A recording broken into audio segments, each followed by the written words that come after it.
Paulo Contes nagulat sa desisyon ng korte. Bulaga, tuloy na tuloy na.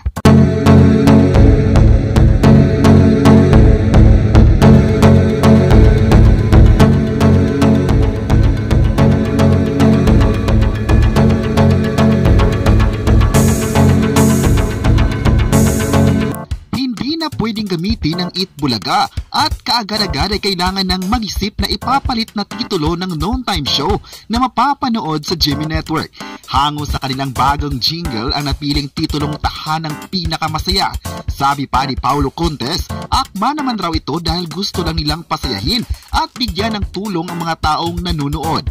At nais lang daw nila na kahit ano pang mga pinagdadaanan nito, tuloy na tuloy pa rin ang pagbibigay ng tulong at saya. Pero matipid ang mga sagot ni Paulo sa tanong ng press conference kung paano nila napagdesisyonang palitan kaagad ang title ng kanilang show. Tinanong din sila kung gaano sila katensyonado nung Sabado ng tanghali. Ayon pa nila, tensyonado raw sila ngunit masaya. Dapat high spirits lang lahat at hindi na niya idinitalye kung paano at kung pinaghahandaan ba nila ang ganitong senaryo. Pero kagaya ng unang statement ng legal counsel nilang si Attorney Maggie Abraham, nabigla rin daw sila sa desisyon. Sabi pa ni Attorney, wala pa silang natanggap na desisyon. Sa TVG lang daw nila ito nalaman dahil kaagad silang nagsalita sa kanilang official social media account. Pero sabi nga ni Paulo, kailangan nilang sumunod sa desisyon ng korte. Nabigla din daw sila sa desisyon pero kailangan lang sumunod at ihanda ang sarili agad sa maiksing oras na meron sila. Kinulit din si Isko Moreno pero hindi pa ito sumagot. Nilinaw ang iba pang napagtanungan sa mga taga-tahanang pinakamasaya na walang advertisers na nag-pull out sa kanila. Poro pa rin naman daw ang commercial load na umabot pa ng mahigit 30 minutes kahit nagsimula pa lang na magpasuka ng commercial sa ganitong panahon. Masaya ang buena mano ng tahanang pinakamasaya nitong January 6 kung saan ipinagdiwang ng kambal na sina Mavi at Cassie Legaspi ang kanilang ika-23-year-old. Simula noong January 1 ay marami nang binago ang programa at may bagong games. At meron pang ibang kapustars na isali dahil pansamantalang mawawala sina Buboy Villar, Kukoy Di Santos at Glyza Di Castro na magtitiping para sa bagong season ng Running Man Philippines. Tuloy na tuloy talaga ang pagbabago ng tahanang pinakamasaya. Sa ngayon, parang magiging malaking responsibilidad para sa mga host at production na gawing madulas sa dila ang tila makalumang title ng tahanang pinakamasaya. Nasa interpretasyon at execution na yan ng grupo. Dahil dito marami talaga ang bumilib sa pahayag ng host na si Paulo Contes dahil nananatili pa rin ang hangarin nitong magpasaya sa lahat na manunood. Nag-iba man ang pangalan, ngunit hindi ito hadlang para sa kanila.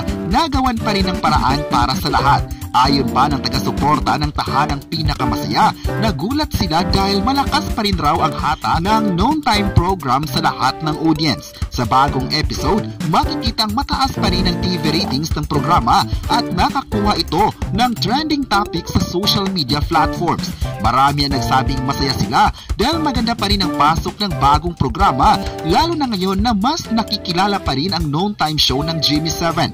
At sa pagpalit ng bagong pangalan, mas minahal at sinuportahan pa rin ng tao na nakita nilang mas na-appreciate nila ang dedikasyon ng show na talaga namang world-class pa rin ang mga segments nito. May netizens pa ang naniniwala na mas makakagawa pa ang tahanang pinakamasaya host ang gusto nito dahil marami ang nagmamahal sa kanila. Araw-araw, nakikita nila ang pagbabago sa mga known-time segments. Mas pinaganda at mas pinabago sa mga pasabog. Ang audience lang naman daw ang panalo. Mas maganda na maraming pagpipilian ng mga audience. Marami kasi sa ngayon ang nasisiyahan sa hangarin ng programa dahil kahit nagkaroon man ang issue noon sa kabilang noon time show dahil sa trademark, patuloy pa rin silang lumalaban at ipinaglaban ng mga bagay na ito. Ngunit huli na dahil pinabura ng batas ang TVJ na siya talaga ang nagmamay-ari ng titulo nito. Sa sitwasyon na ito, maiintindihan daw ng mga viewers ng noon time program ang mga host ng tahanang pinakamasaya dahil matagal din naman talaga silang napapanood sa TV sa pananghalian ng mga Pinoy. Marami din naman ang nagagandahan sa programa ng GMA Network na hawak ng Tape Incorporated. Naniniwala talaga ang lahat ng viewers na mas marami pang mga viewers ang patuloy na magmamahal sa daily noon time program ng bansa. Kahit may competition man sa lahat ng show sa bansa, ay di pa rin mawawala ang pagpili ng audience sa mga nais nilang gustong panoorin. May netizen din naman ang bumilib sa TVJ dahil sa pagkapanalo nila ng trademark kung saan tuloy na tuloy pa rin ang saya at papremyo para sa mga Dabarcats. Sa bagong update, pwede nang gamitin ng TVJ ang titulong Eat Bulaga na naging titulo nila ng mahabang panahon. Matagal din kasi naging laban ng TVJ sa trademark na umabot pa sa napakataas na hearing nito. Sa kabilang banda naman ay mas pinanigan talaga ang TVJ nito. Ayon pa ng netizens, hindi talaga binigo ng TVJ ang lahat ng mga audience dahil ipinaglaban nila ang dapat sa kanila. Naniniwala talaga ang mga fans na sa kanila papanig ang batas dahil mula simula sa kanila na ang nasabing pangalan ng programa. May netizen pa ang nagsabing mahiya dapat ang ibang gumamit ng pangalan dahil ang pangalan ng Eat Bulaga ay ginawa ng mga pioneering host. Katunayan raw ang lahat ng mga hinawakan na salita ng TVJ. Sa kanila raw talaga ang nasabing programa kaya wala silang kinatatakutan sa lahat at lalong-lalo na sa pagdinig sa korte. May netizen pa nagsabing mahal nila ang TVJ dahil mula Batanes hanggang Hulo, tuloy pa rin ang saya. Matataas naman kasi ang TV ratings ng TVJ sa ngayon. Mas tataas pa ito kung magsisimula ng gamitin ng TVJ host ang nasabing titulo. Sa noon time program ngayon, nangingibabaw talaga ang pagpili ng audience sa mga shows nito sa pananghalian. Sa kabilang banda naman ay trending ngayong hapon ang hashtag Eat Bulaga ng TV5 dahil sa mga bagong paandar ng host sa segments nila.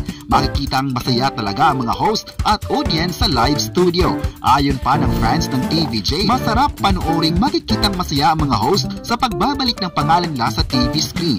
Maalalang marami ang nagsabing sa tape talaga ang trademark at hindi pwedeng gumamit ang TVJ dito.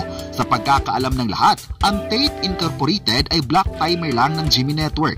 Kaya ayon pa ng netizens, wala namang pagmamay-ari ang tape sa trademark. Ngunit ginisa din sila sa social media dahil sa mga intriga noon na naging usap-usapan sa social media. Papatinag ang Tape Incorporated dahil naniniwala sila sa kanilang ipinaglalaban. Marami sa mga fans din naman ng noon time show na kahit anumang mangyari sa pagdinig ay patuloy pa rin lang mamahalin ang noon time program ng Tape Incorporated.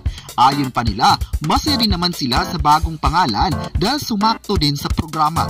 Very positive raw ito at naging mas kaabang-abang sa bawat episode na ipapalabas. May netizen pa nagsabing bawat araw alam nilang magiging number 1 pa rin ito sa TV ratings. Sa mga nakaraang episodes, mataas pa rin ang TV ratings ng programa at nakakuha ng maraming tweets sa Twitter. Good decision din naman para sa mga host na pinalitan agad ito dahil parehas lang naman nasaya ang gusto ng mga viewers. Kayo, ano ang masabi nyo na binago na ng Tape Incorporated ang titulo ng programa? I-comment na kung masaya ba kayo sa TVJ sa pagkapanalo nito at huwag kalimutang i-subscribe ang ating YouTube channel.